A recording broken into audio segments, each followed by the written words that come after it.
Colombo Ramakrishna mission மண்டபத்தில் கம்பன் விழா 2024 இறுதி நாள் மாலை நிகழ்வுகள் மங்கள விளக்கேற்றலுடன் ஆரம்பமாகின. பின்னர் சமூக நிதியுதவி வழங்கும் நிகழ்வு நடைபெற்றது.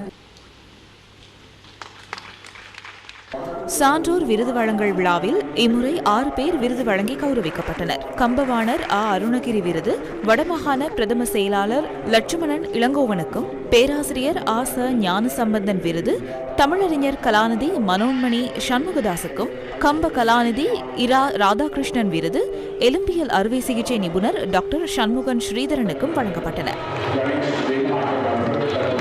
அத்துடன் மகா வித்துவான் சி கணேசையர் விருது கிழக்கு மாகாண ஆளுநர் செந்தில் தொண்டமானுக்கும், கம்பன் அடிப்பொடி ச கணேசன் விருது ஸ்ரீலங்கா முஸ்லிம் காங்கிரசின் தலைவர் சட்டத்தரணி ரவுஃப் ஹக்கீமுக்கும், வித்துவ சிரோமணி பொன்னம்பலப்பிள்ளை விருது இலங்கை தேர்தல் ஆணைக்குழுவின் முன்னாள் தலைவர் மஹிந்த தேசப்பிரேவுக்கும் வழங்கப்பட்டன.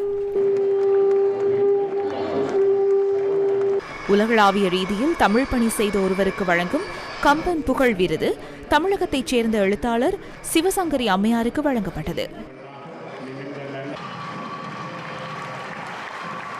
இதனை அடுத்து குற்றம் நீக்கி மந்தரையை மீட்டுத் தருக எனும் தலைப்பிலான வழக்காடு மன்றம் நடைபெற்றது.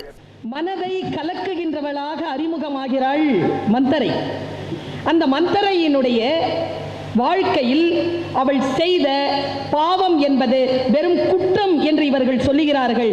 மகா பாதகம் என்கின்ற ஒரு மாபெரும் குற்றத்தை, மன்னிக்கவே முடியாதபடிக்கான ஒரு குற்றத்தை அவள் நிகழ்த்தி இருக்கின்ற காரணத்தினால் அவளுடைய குற்றத்தை நீக்கவே முடியாது.